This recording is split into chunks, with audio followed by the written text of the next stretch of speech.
Children of God, mga anak sa Diyos.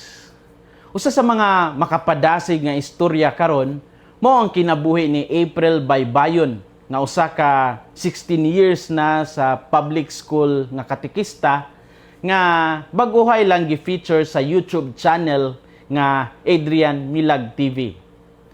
Bisag batanon pa siya, nana siya dako nga gugma sa panudlo sa pagtuo ngadto sa ubang kabatanunan. Sa interview, iyang gisulti nga usa sa iyang dakong hagit mao ang pagpahimangno sa mga estudyante nga dili mamalikas. Ilabi na ni adtong panahon nga ang Pilipinas nakasinati o presidente nga kusog mamalikas.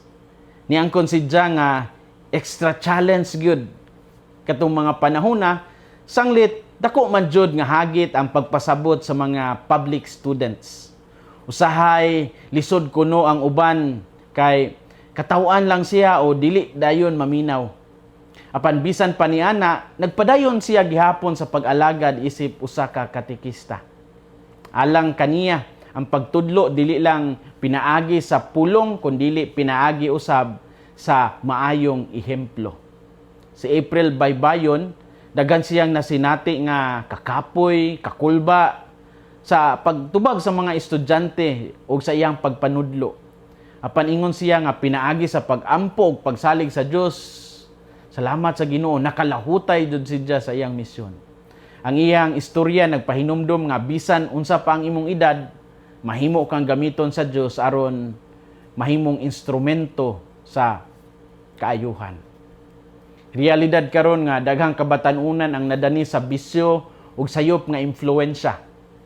Adunay mga sama ni April nga nagpakita nga ang pag-alagad sa Dios posible bisan sa murag ordinaryo ra nga kinabuhi.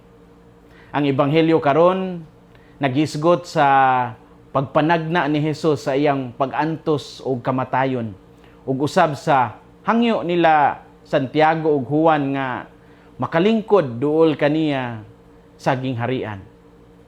Apat gipahimangnuan sila ni Hesus nga ang tinuod nga pagkadako o pagkabantugan dili makita sa gahom kundi sa pag-alagad. Unsay makutlo nato karong adlaw? Unang punto, ang tinuod nga pagkabantugan makita sa pagpaubos o pag-alagad. Sa ebanghelyo mingon si Jesus, whoever wishes to be great among you will be your servant. Mark 10:43. Sa binisaya pangahubad, bisan kinsa kaninyo nga buot mahimong bantugan kinahanglan mahimong sulugoon. Lahi kayo ang paagi ni Jesus kumpara sa pananaw sa kalibutan. Sa kalibutan karon kasagaran nga ang giila mao ang mga dato, ang mga sikat, ang mga dunay gahom. Katong mga influencers nga daghan og mga paukyab mao to ang ginasunod. Daghang tao gusto mahimong labaw sa uban o gusto pirmi sila ang sentro sa pagdaig. Apan alang kang Hesus, ang tinuod nga leader mao ang andam, mualagad o musakripisyo alang sa uban. Mao kini ang gipakita ni Hesus pinaagi sa iyang kinabuhi o kamatayon sa krus. Wala siya muanhi aron alagaran kundi aron mualagad ug muhatag sa iyang kinabuhi alang sa tanan. Busa ang pagkadako sa pananaw sa Dios dili sukdon sa titulo o dungog kundi sa gugma ug sa pag-alagad. Daghang tao karon ang nangandoy og posisyon apan real talk dili pud andam sa responsibilidad o sakripisyo nga kauban niini.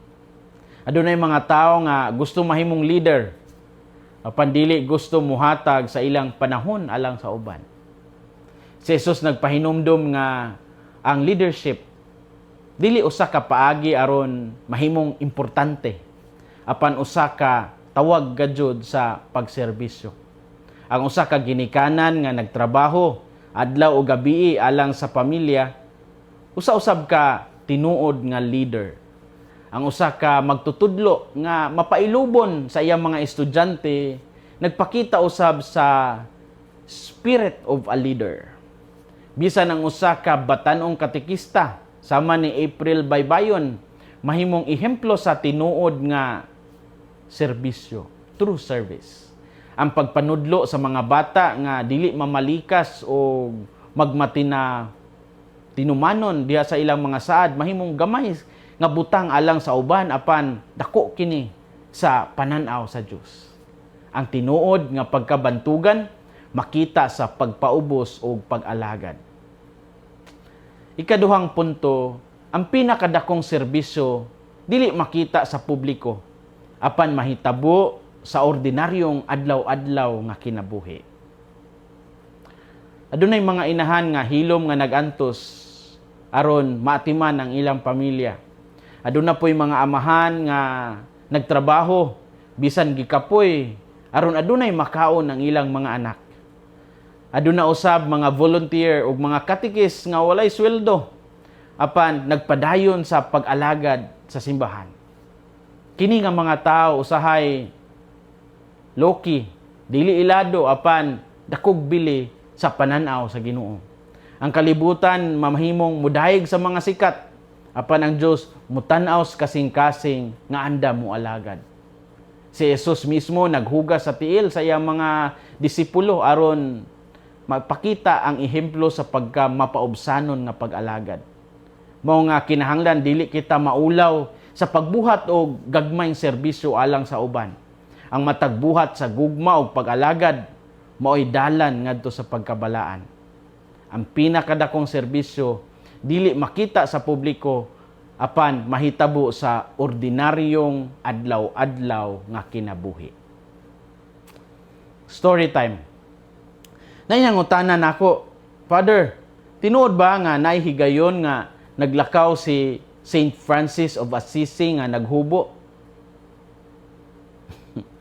Ang tubag, yes. Apan pangutanon sad nato unsay konteksto. Ang amahan ni Saint Francis nasuko kay gibaligya sa iyang anak ang mga butang sa ilang pamilya aron ayuhon ang mga simbahan o gihatag sa mga kabos.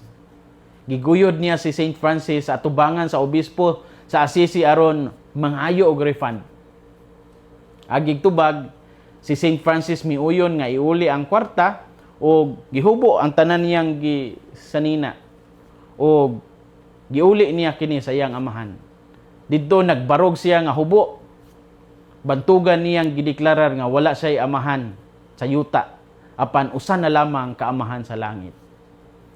Sa pagkakita sa mga tao, gitabunan dayon sa lokal nga obispo si Francis sa iyang kupo ug milakaw si Francis aron magpuyo sa usa ka kinabuhi sa radikal nga kakabus. Kini usa ka simbolo nga gibiyaan niya ang tanan niyang kalibutanong garbo ug kadato aron mosunod kang Kristo. Wala kini nagpasabot nga gidumtan niya ang iyang lawas o mga material nga mga butang, kundi gusto niyang ipakita nga ang Dios lamang ang pinakadakong bahandi. Daghang tao nakurat o wala nakasabot sa iyang gibuhat. Apan pinaagi sa iyang pagpaubos o pagkakabos, daghang tao usab ang nadasig sa pagbalik ngadto sa Dios. Hangtod karon si Saint Francis of Assisi nagpabilin nga simbolo, sayano, pagpaubos o tinuod nga kalipay diha kang Kristo. Daghang tao karon nagkinahanglan sa ehemplo ni Saint Francis of Assisi ug sa mga santos nga mapaubsanon. Sa panahon nga daghang tao nagapasikat ug naghinambog sa social media, ang ebanghelyo nag-auhag sa pagpaubos o pagka simple, low-key. Dili dautan ang pagpaningkamot sa kinabuhi. Apan, dili dapat kini mahimong sentro sa atong kasing-kasing. Ang pinakadakong bahandi mao gihapon ang relasyon sa Dios o gugma sa isig ka tao. Children of God, mga anak sa Dios, ang tao nga mapaubsanon mas dali makadungog sa tingog sa Dios o makasabot sa panginahanglan sa uban. Mao nga kinahanglan magampo ta nga limpyuhan sa Ginoo ang atong kasing-kasing gikan sa garbo ug sa kahakog. Mahimo unta kita nga bukas sa tawag sa Dios bisan kini nagkinahanglan og dagko nga mga sakripisyo. Kay sa katapusan, dili baya ang atong kadato o dungog ang magpabilin, kundili ang gugma nga atong gihatag. Hinaot nga ang kasing-kasing ni Kristo maghari sa atong mga kasing-kasing. Kini si Father Felmar Castrodes, Fiel SVD, ang inyong magsisibya sa maayong balita. Gikan dinhi sa Radio Veritas Asia, hinumdumi ang kinabuhing Kristiyano, kinabuhi sa pagserbisyo.